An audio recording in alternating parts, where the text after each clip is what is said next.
फुटी असे त्याचे प्रकार असतात.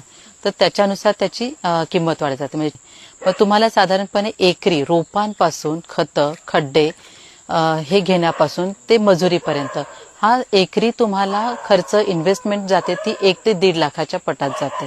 पण ही वन टाइम इन्व्हेस्टमेंट झाली. त्यानंतर मग तुम्हाला या शेतीकडे दर 6 महिन्यांनी थोडं थोडं खत घालत गेलात.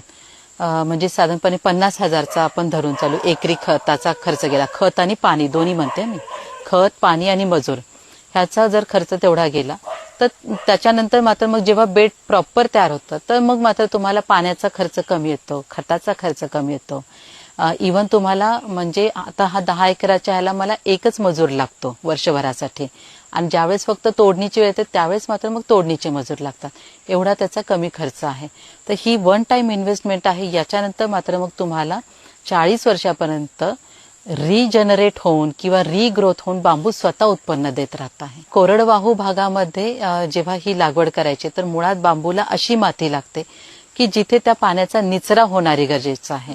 म्हणजे तुम्हाला खूप पाणी साठेल अशी सुद्धा माती नको आहे. मग किंवा काळी माती जरी असेल